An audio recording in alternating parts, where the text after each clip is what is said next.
Uh, the sponsor of today's webinar is OpenTech Alliance, one of the leading developers of innovative self-storage solutions.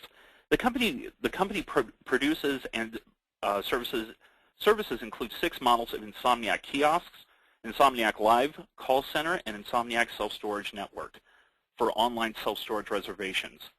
OpenTech products and services improve customer convenience and reduce operating costs and increase revenues for self-storage facilities. Today's presenters are Larry Rolando, Vice President of Business Development for OpenTech, Stephen Lavery, Vice President of Property Management at Herman and Kettle Properties Incorporated, based in Indianapolis, Indiana, Scott McLaughlin, Regional Manager at Herman and Kettle, and Frank Cutter, also a Regional Manager at Herman and Kettle.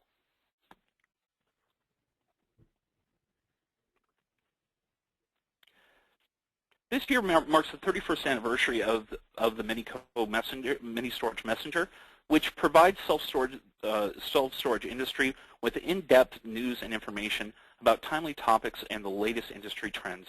Minico also publishes a variety of other self-storage data sources, such as the ones you see listed. For more information, please visit ministoragemessenger.com. Before we get started, I'd like to cover a few webinar details. Today's webinar is being recorded and will be available for viewing on demand from our archives at ministoragemessenger.com, where you can also find information about our upcoming webinars. This presentation should run about 45 minutes, with the remainder of the hour open to questions and answers. As such, we invite you to submit questions throughout the webinar by typing your questions in the question area and clicking Send. While we'll try to answer as many submissions as we can at the end of the webinar, those that we can't answer due to time constraints will be answered by the presenters via email after the webinar. And now, it is my distinct pleasure to turn the presentation over to Larry. Good morning, Larry. Good morning, everyone.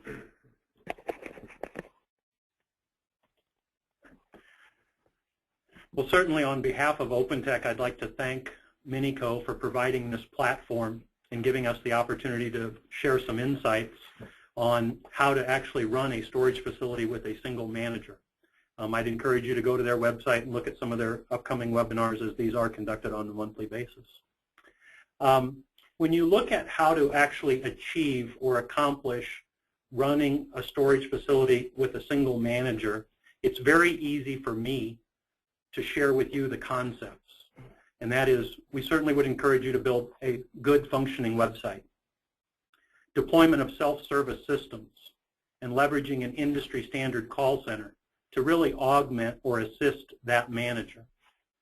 Today, in this webinar, I have the pleasure of inviting one of my customers, Steve Lavery, Herman and Kettle Properties, as well as Scott and Frank, to the table to share firsthand what their experience was in taking the concept to a reality. Steve? Thank you, Larry. And thank you, Poppy and Minico, for including Herman and Kettle Properties as part of your webinar series. Just a brief bio about me. I've been in the multifamily sector for about 30 years, and I joined the Herman and Kettle team about 2.5 years ago with absolutely no self-storage experience. Having said that, what it has allowed me to do is to really study the self-storage sector, and allowed me to focus on both operational and marketing issues without any type of bias. With that said, what Frank, Scott, and I will be covering with you today should demonstrate that with the right business model, that your properties will be able to run more efficiently and therefore more profitably. Some information on, I want to introduce Frank and Scott. Frank is a 25-year veteran of the self-storage industry, and Scott has 13 years of experience, and they were key members of putting this plan together. And they wouldn't provide their picture, so I threatened them with finding my own pictures for them. And here they are. It's a witness protection plan. Witness protection plan, yes. Some information about Herman and Kettle and our mission statement. Our mission statement is to create value through real estate. And by value, it really has multiple meanings. It's not just value in growing our net operating income, but also creating value for our employees, our customers, and our vendor partners. At Herman & Kittle, we have over 6,200 apartment homes and 1,500 or 1,500,000 square feet of storage space throughout both the Midwest, Louisiana, and Mississippi. Regarding the Infinite Self Storage brand, we currently manage 25 properties, and of these, Herman & Kittle owns 21. We fee manage 4 properties, and one of those is a receivership. And as you can see, we're mid-size. Our average size is 64,000 square feet. We have a total of 11,800 units under management. Steve, when you talk about changing a business model, most people get extremely nervous. Yeah. You came into this with a fresh perspective and took a look at this. There had to be specific business drivers. Why the change? Great question, Larry. We couldn't ignore the facts. One thing that we knew is that the staffing models were just too expensive. We were on our assistant manager position. We just didn't feel like we were getting any kind of value-added activities from them. We really didn't see any kind of cost justification for having them, and we saw no productivity that really would match any kind of financial results. We kept asking ourselves over and over, does this business model really work? And is there something that we're missing or a change we really need to look at? We really initially focused on both the kiosk, but really that assistant manager position, because we had some good tools in our tool belt that allowed us to capture traffic and therefore sales. And just in the elimination of that position alone, our savings was over $250,000. And if you put an 8 cap on that, the value that we created for our portfolio was north of $3 million. And so what does that work out to per facility then? Roughly $150,000 per facility from a value-add standpoint. So then how did you make it happen in reality? We really took our time. We tested several different things. Our goal when we looked at the kiosk was to create 2 sales per month in addition to what our normal model was. And if we did that, we felt that over time it would pay for itself. We found a web vendor that helped us drive traffic and sales. We tested the 1 person per store before we went all in, and we kept coming up with the same positive results. We're seeing this model working. Then in addition to that, we tested a sales center, a call center format that really was open 7 days a week and over 100 hours in that week. And we kept coming back to the same answer, that in this model, the assistant manager position just was not a value-added position for us. I remember talking to you at the time, and you used this term, the perfect storm. Yes. What was the perfect storm that you talked about? Well, it was really, Larry, a culmination of many things. And, you know, where we really have to start is that you have to make sure that you have the right people, because it really doesn't matter what technology you throw at it. You can have the best technology, but if you don't have the right people assisting through this, then it all really goes for naught. So we spent a lot of time studying the people that we had on the bus.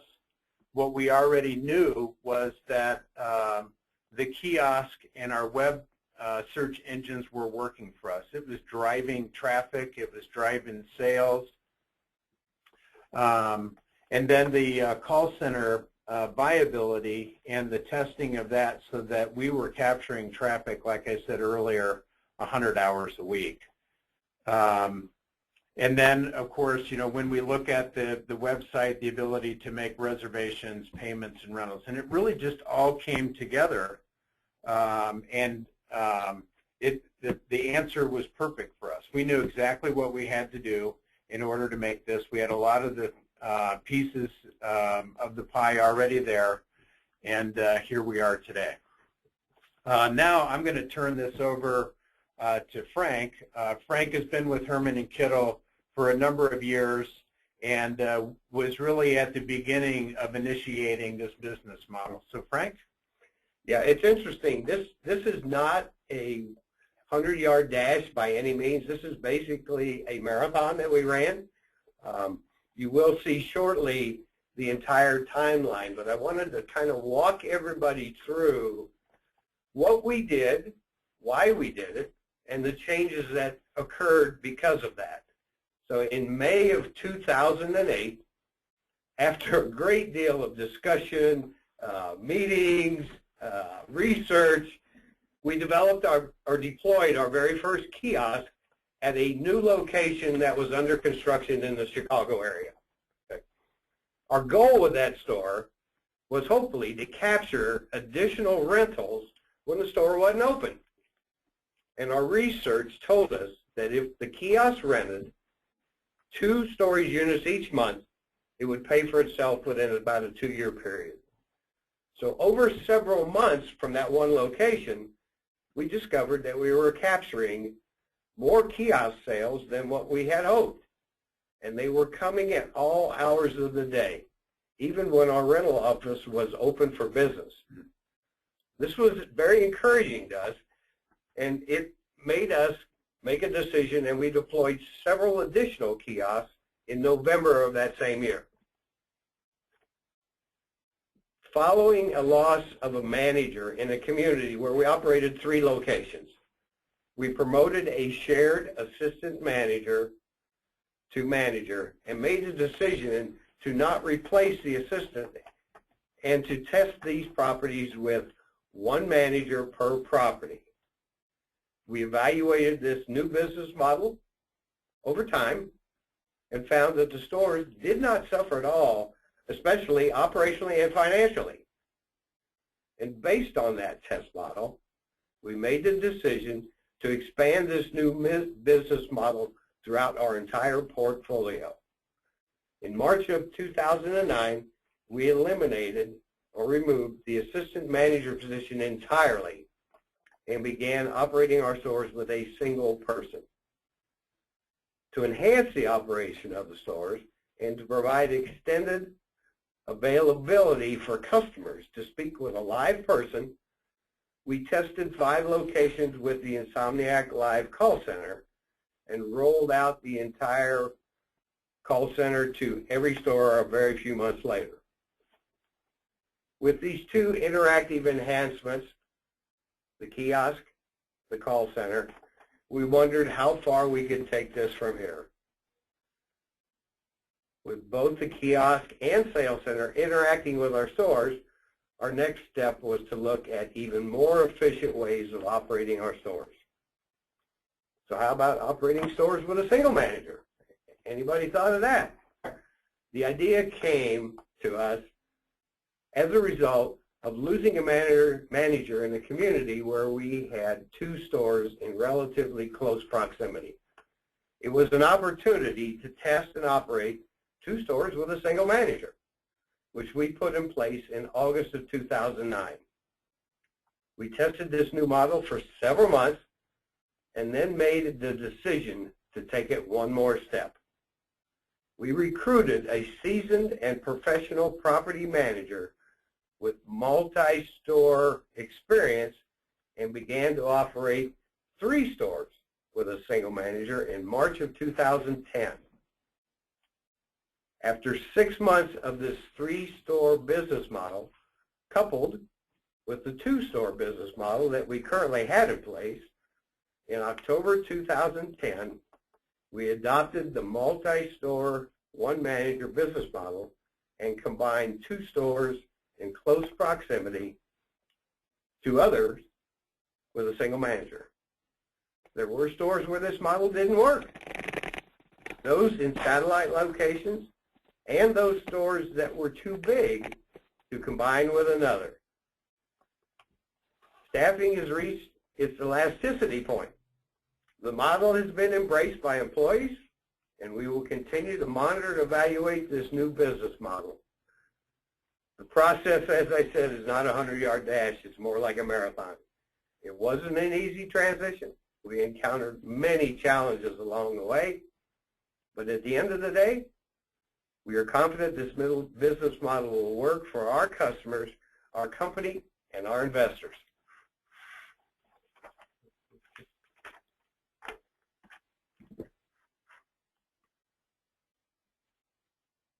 Scott, could you share what some of the actual results were?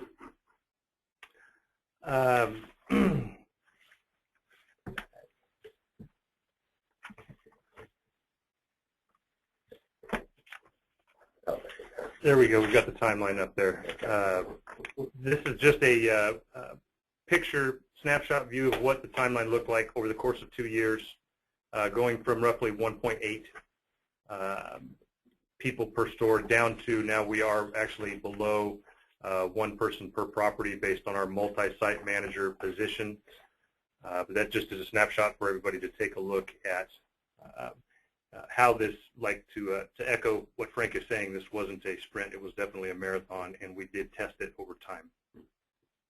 Yeah, I think it's really critical to point out that the studying of this and the information that we got from our partners really helped us with that decision. Yeah, I agree. So what processes and behaviors did you actually change then to accomplish this? Larry, that's a good question. I think the most important part of this, you see some points on the slide that have to do with how we made the decision to where we applied these models. But more important, we had to, in order to address processes and behavior changes, we had to first really determine who is going to be the managers that stay on the bus and how we determine which people those are in order to then be able to manage the process and behavior changes from a company perspective as well as our customer perspective. So what we did first was to assess the strengths of our managers relative to the new role. And those key indicators and things that were very important for us were things like basic industry knowledge, excellent computer and technology skills. I mean, we're embracing a technological approach. Our people have to be able to manage that technology in such a way that they remain productive. They definitely have to have excellent time management skills. They have to be able to multitask. They still have to be able to service their customer and keep up a strong salesmanship. They have to be effective in collecting the actual rent. The AR collections are a vital key. And at the end of the day, what we figured out, and this was a factor that helped us really decide who's on and who's off, was the feeling that our current staff had about the technology or resistance to it. We quite frankly had managers that saw the call center and the kiosk as a threat and spent their energy and time bucking those technologies instead of embracing them, and that really helped us decide, okay, these people probably aren't going to be on our bus going forward. Yeah, that made the decision easy. Yeah, I think that part of it. Definitely. As far as facing the challenges, what we realized from a managerial point of view is that we had to get our people confident that the turmoil was over. They'd been through this process with us and had lived it firsthand. They'd seen some friends go away from the company and things like that as a result, result of our reduction in force. So what we first and foremost had to do was give them confidence that this was the model we were going to use going forward. So we definitely spent some time on reassuring them, one, why they were chosen and what attributes that they bring to the table that are important to us, and that we are going to commit to giving them the tools that they need to promote their success, and that we definitely appreciate a collaborative approach with them by making sure they understood that their voice had an important part in whether or not this model succeeds, helped them and empowered them to feel like a part of the process to streamline this model and work the kinks out with us rather than us dictating what to do next. And the most important part of this part of the puzzle was that, and the message actually came from Steve Lavery and Jeff Kittle to our management folks that, hey, this is the model. This is what we've decided upon. There are no more anticipated changes. We know what the model looks like now. Let's set our feet and figure out how to make it really work for us. Once we did all that, we were able to get into the technological aspect of things, keeping in mind that the technology does not camouflage our people. You can't just grab the kiosk and call center, bolt it on, and have this work like magic. We definitely, 50% of this success comes from the people on the ground, and we have to have them in place and reinforcing what it is we're trying to do, educating our customers on the technology, all of those aspects that are very important. We also realized that if we're going to embrace the internet to bring us our leads, we have to understand more about that type of traffic. So when we partnered with StorageClicks, they began teaching us about Google Analytics, bounce rates, and things that were very, very important to our business, and we just didn't know a whole bunch about. What we realized was we were capturing an average of 2,500 clicks a month on our website, and we had a bounce rate of about 50%. So the question naturally was, okay, do we need to drive more traffic, or do we first need to figure out how to keep more of the traffic we're already getting on our site? And what we've been able to do by understanding how that stuff works and then implementing some technologies and advancements to our website, we've actually reduced that bounce rate by about 15%. What that means is you've got 2,500 people that click on your website, and almost 400 more of them on a monthly basis are taking further action, be it going to a facility page, printing directions, going to our page so that they can purchase online packing supplies, you name it. Those are improvements, because we all know the longer they stay on the site, the better chance we have that we can actually close a sale. So that was very important for us to understand our traffic, being as that we're going to embrace the internet as our main generator of that traffic. We also used a focus group to tell us what our website was missing, what worked and what did not, and based on that information, we were able to implement some things on our website that helped us reduce that bounce rate. It's not by any trick that the bounce rate has dropped by 15%. There was definitely some work that went in there as well. And lastly, as far as facing the challenges, we had definitely a challenge of integrating our call center into all of these pieces with the internet and things like that. The challenge, of course, was to make sure all the technologies effectively communicate with one another. And the key to that success, I have to say, is our good partner-to-partner communication between our key vendors. Without it, none of this stuff works. And that leads into, looking at things like a call center and our web platform and the kiosks. We don't have the opportunity to build out a big IT staff. And the last thing that we wanted to do was to replace a reduction in cost at the property level with an increase in cost at the corporate level. It didn't make sense to us, and we didn't feel that we could afford to spend the downtime if we brought a call center in-house. We really couldn't afford to take that time to figure it out when we've got partners that already know how to do that for us.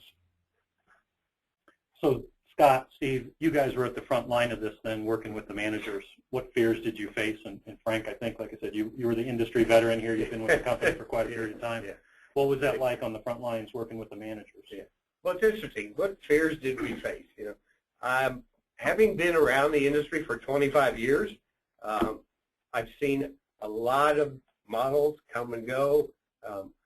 But what really stood out was that no one that I recall in 25 years ever thought to shake up a proven business model that they've been using for years, for decades. Stores operated under a manager and either a part-time assistant or a roving assistant, and in some cases, 2 full-time people at a store. Our multi-store business model breaks this mold, and it's breaking with the tradition and how stores are operated. One important factor that really helps us move this process forward is the total support of the senior management of our company. Okay? There was unanimous support for this adventure, and we were encouraged to press on. We were assured that no one's job was on the line. Questions surfaced, as they always do. Will we lose customers due to the reduced personal contact? What about drug reps, accepting deliveries, those types of things? We did have to make some adjustments in how we handle our drug reps and how we handle accepting deliveries, but none of those caused us to have a deal breaker. Will we have lost rental opportunities? With the combination of a single manager, a kiosk, a website, a call center, we've seen increases in both occupancy and revenue. Are we sure this will be a home run? No, we aren't. Yeah. Can we turn back if we need to? Yes, we can. Nothing's guaranteed, but not to try is even worse. So you mentioned the pharmaceutical reps and the customers. Scott, how has this impacted your customers? I think the biggest thing as far as an impact is our inherent resistance to change. Everybody has it. Everybody feels it. Not too long ago, grocery stores started putting in self-service devices and things like that. And I think what we have to assume is the relative understanding and capability of our customers. They've been dealing with these types of technologies in other industries, and so we don't want to underestimate them. I think that they can really embrace this stuff, but it has impacted them. There is some education that has to occur. It has to come from the manager. When that person comes in and says, I don't want to use that machine, or I don't like talking to the call center, that's where the education comes in. And so that has been what has helped our customers get used to the way of doing things. The interesting approach here, or the interesting idea here, is that our biggest pushback in this whole process was our current tenant base. And what we found out was those that came to us after the change, someone that called the call center and was directed to the kiosk, rented at the kiosk, pays at the kiosk, or pays online, they have absolutely no problem with this model. They transition in and out smoothly, nothing but good things to say. So that's what really told us that, hey, this works. And the resistance is coming from those who are used to seeing that manager behind the desk every day. Aside from those people, and we've weathered that storm, they're starting to get used to that new model. The new people are fine with it.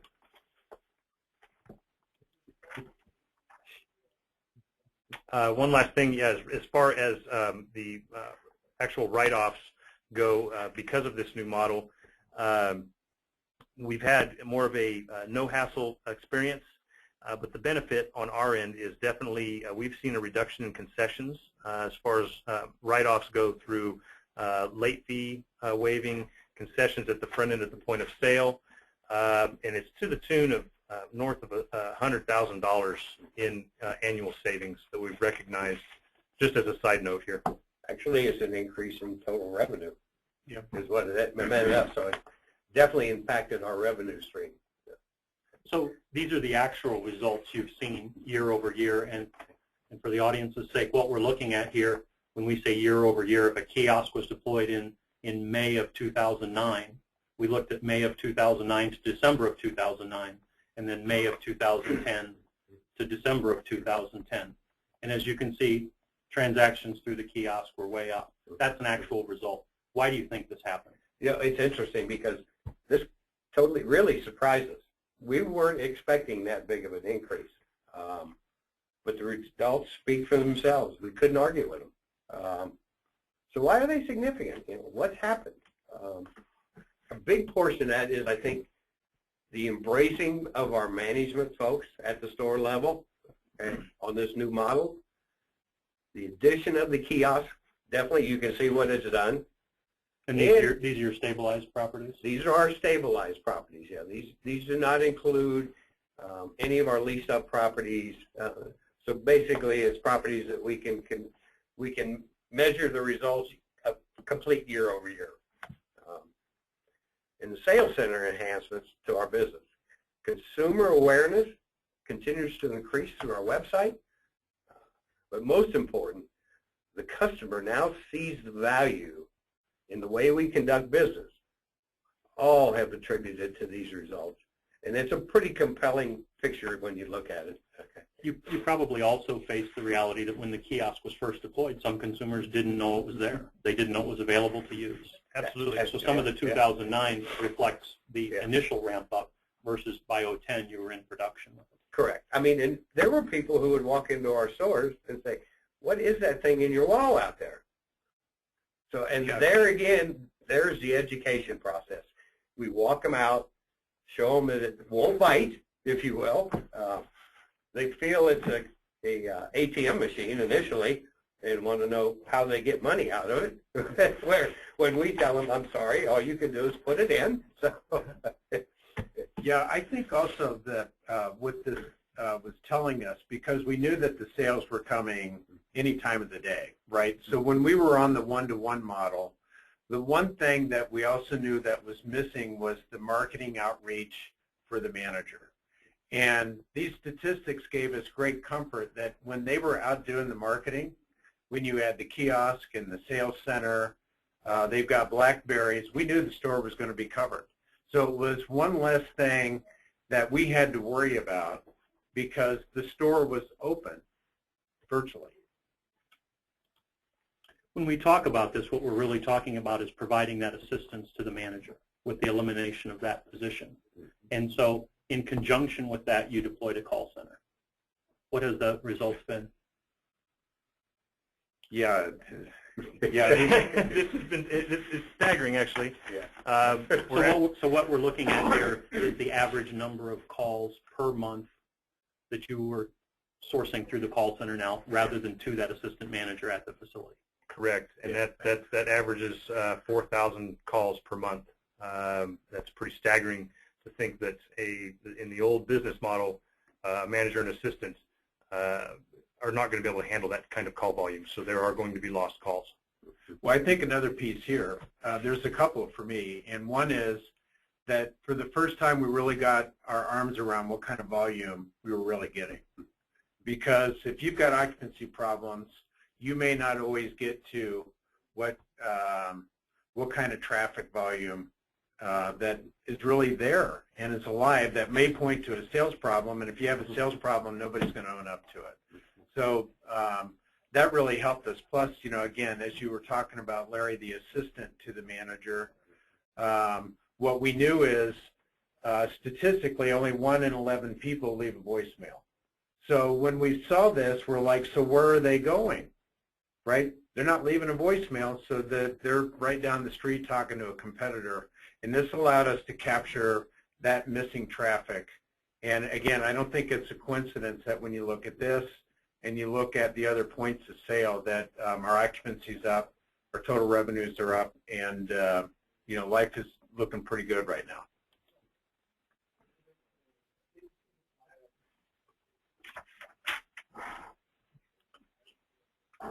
So what have our actual results been? When we take a look at our stabilized portfolio, our December 2010 occupancy versus December 2009, and mind you, this is even with the model that is less than one person per store, but our occupancy is up 9.8% over that same period. And our quarter-to-quarter, fourth quarter 2009 to fourth quarter 2010, we're up 6.5% on total revenue.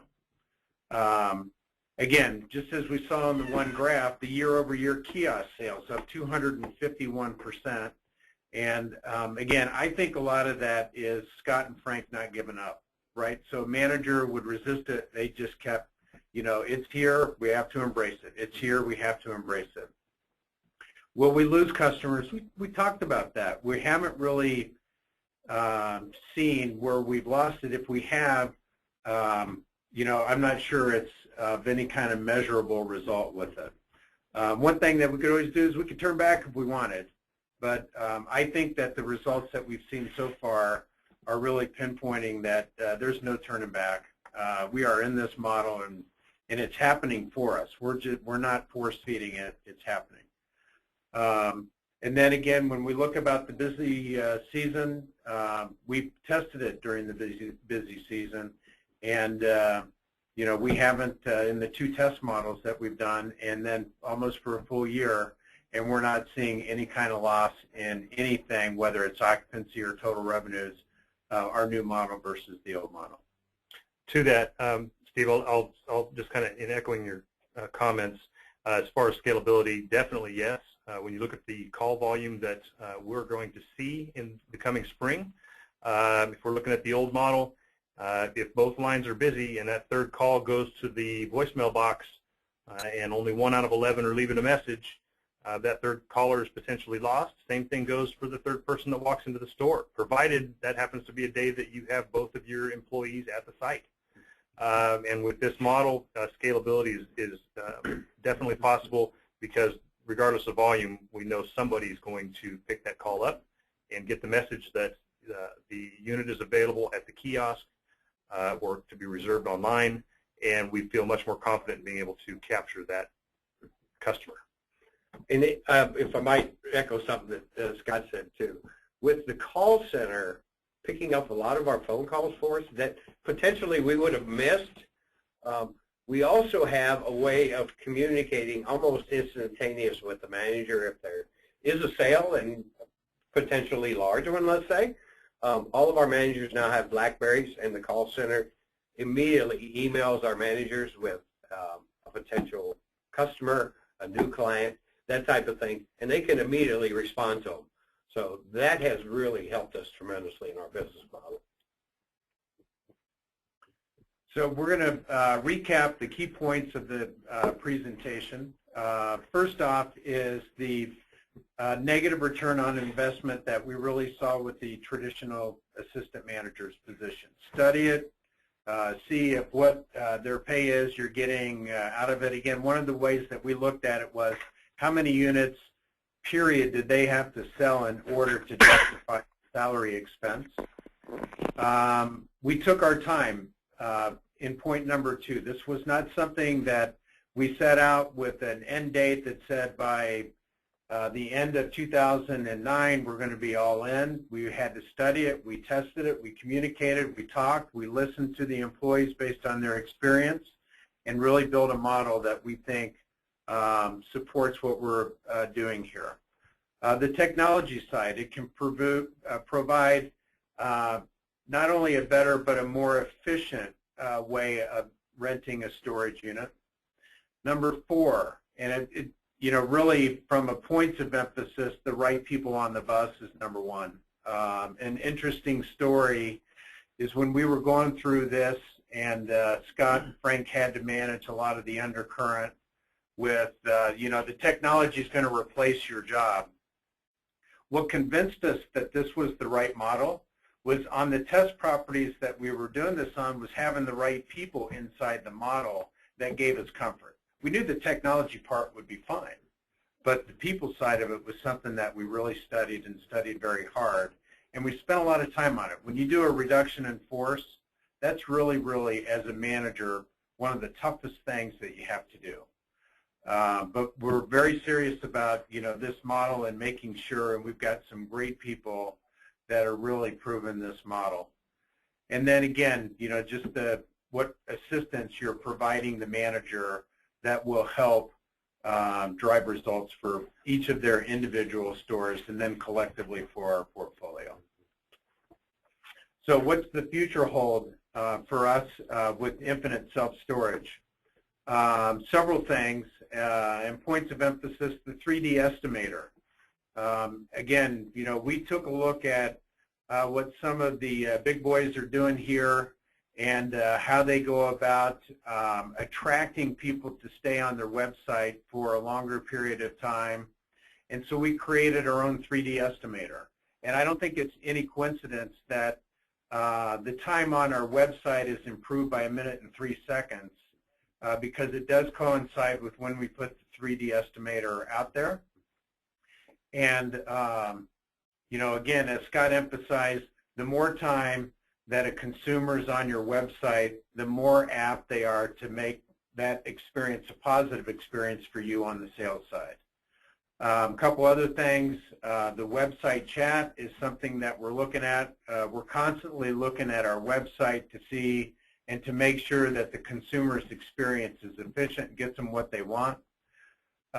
Implementation of marketing coupons will be something that we're looking at. And ultimately, our goal here is that the consumer, when they're looking at self-storage from the comforts of their couch, that they can actually do a sale online from their home. So I think that wraps up our presentation, and I think we're ready to open it up for questions. Keith, it's back to you. All right, let's see what we have up here. Okay. First one is, how is it working out on managers' days off? Are stores closed with the kiosk/call center for backup? Who wants to take that? Yeah, that's a very interesting question and a very viable one. At the present time, and with our new model, actually, yes, the stores are closed. We rely on our partners with the kiosk and at the call center to pick up the slack. Again, our managers are focused. They're committed. If they receive an email from the call center of an issue or something on their day off, they don't hesitate to respond to that. So it hasn't been a big issue. And I think in talking to you, you have different hours as well, winter versus summer. Correct. What are those hours? Yeah. We run Monday through Friday during the winter months, and we figured out that that has not hurt us at all. And Tuesday through Saturday in the summer months, as we analyze more and more of this data, we may find that that there are specific days that we're going to have the manager there and specific days that we won't. But ultimately, especially with managers running multiple stores, the most they're going to be at a site is 2.5 days out of that week anyway, and it's simply not hurting us to not have them actually at the site. The technology is taking care of what it's supposed to. Okay. Next All right, question, Keith? Yeah, we have another question here. On the kiosk sales graph, it shows a wide variance of sales. Some stores are renting more via the kiosk than other stores. What do you attribute that difference to? Yeah. Keith, can you back that presentation up to that slide? No, absolutely I can. Okay. That's an interesting question. And if you'll notice, when Keith gets to that slide, It'll take just a minute to catch up here. okay. All right, go ahead. Yeah. The at some locations, it's a full year's worth of kiosk activity. At others, it may only be 2 months. It's all based on the date that the kiosk became operational at the property. And we looked at that from the prior year, and I think Larry alluded to this earlier on, that if we put a kiosk in, let's say, August of 2009, we tracked it from August to December of 2009, and then for the same period, to get a like reading, we tracked it from August to December of 2010. Yet some of the other facilities were looking at January through December of both years. That's correct. Okay. Yeah. So you're really comparing a full year's usage versus a partial year's usage. It could be 6 months. It could be 3 months. Okay. Here's a good question here is, how are you handling maintenance on the site? Yeah, we did address that. Yeah. What we've done is our managers naturally for the manager that's managing one store, they are tasked with some of those minor duties, sweeping out storage units, doing the unit walk, things like that.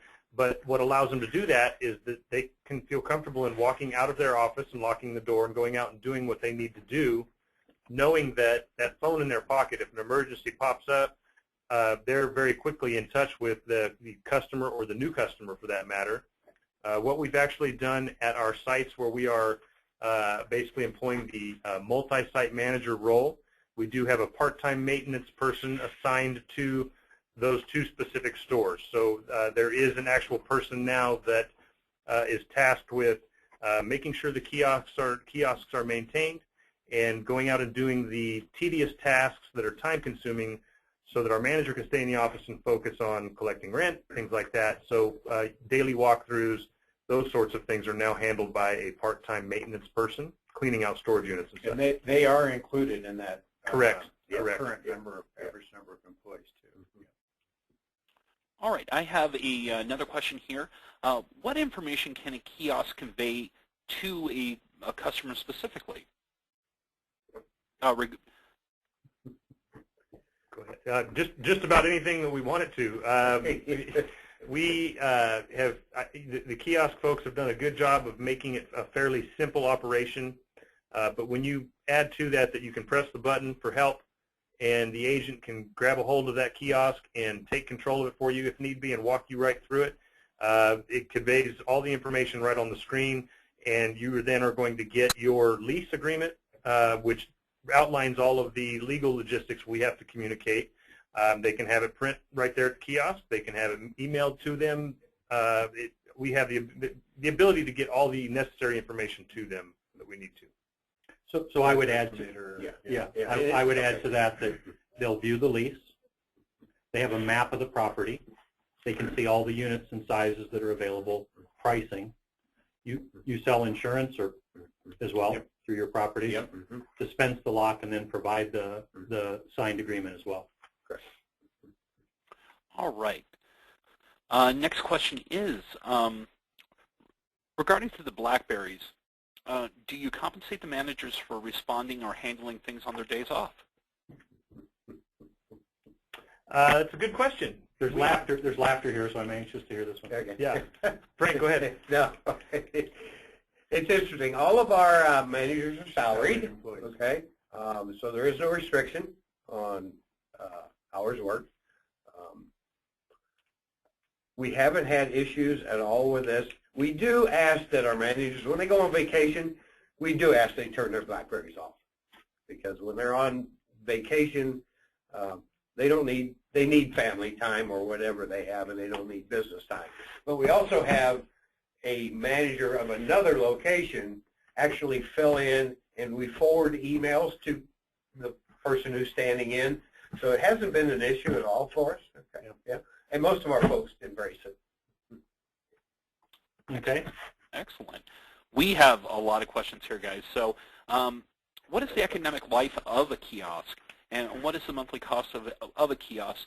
Are there additional maintenance costs for a kiosk? And we have once again about vacation days and who takes care of the daily maintenance. So basically, with that, as far as cost is concerned, with that particular question. Yeah, this is Larry. I'll go ahead and take that. Today, the cost of the machines range in price from as little as $5,500 up to $18,000 for our top-of-the-line product. There's a shipping cost to get the machine to the facility. There's a one-time setup fee, and then there is a monthly maintenance fee where we monitor, provide new hardware components, technical support, live assistance, which Scott mentioned I think is an integral part of this as well. So there's really 4 fundamental costs to the machine. Okay? Okay, excellent. Well, I think that's all we have for right now, guys. I have one for the group. I'm sitting here realizing that we talked about this as it pertains to your portfolio of some 25 properties. Do you think this same model could be adopted by an even smaller operator, somebody who has one large property or two properties? Smaller the better, I think. In some cases, and what I'll use as a reference point here, Steve Lavery likens our changes to us being relatively small and nimble, therefore we can implement these changes. If a larger operation tried to do that, they would not be able to. So I think the smaller the better. The comparison is you try to make a change within a big company is like trying to turn the Titanic. And Steve says that all the time. So I think the smaller you are at this point, if you're going to go this route and really embrace this approach as a managerial approach, a small operator can implement it quickly and really study better than even Frank and I can at this point based on our growth. If I might add one little thing to that, I would say to operators, you need to look at it on your own business model yourself. You need to do your homework. You need to do testing. And it's ultimately your decision that you're going to have to live with. So I would say And so Don't then- jump right into it. And so Take your seeing it time. evolve over time. Seeing it evolve, take your time, make the right decisions. But, my final comment is that, I think I said it earlier, we're not looking back. I mean, this is, we have seen the positive results for this. So have courage, be bold, right? Because we're not going to lose market share to somebody else. And that's really what's driving. We want our piece, and we compete against some big companies out there, and, we looked at this, and we're going to beat them at their game. So Thank you all very much. I appreciate it. Keith, it's yours. Absolutely. Now, everyone, if you would like to take a look at the websites for Infinite Self-Storage, we have the web address right up here. Also with OpenTech Alliance, the website is also listed, and of course, minico.com. Now, I want to thank everybody for attending today, and we hope we have provided the useful information to assist you in your self-storage endeavors. You will receive an email within the next few days with the link to the archive presentation, so be sure to watch for your inbox for this email. Our next scheduled webinar will be next week on February 17th. The topic is going to be tenant insurance, a critical piece of your risk management plan. And also, I want to remind everyone, please feel free to visit us at www.ministoragemessenger.com to sign up for this or any of our upcoming webinars. And I want to thank everybody very much for attending today. And like I said, guys, great job today and really fantastic webinar today. All right, so, and Well, thank you. thank all you. right, and Yep. Thank you. all right, and everyone have a great day.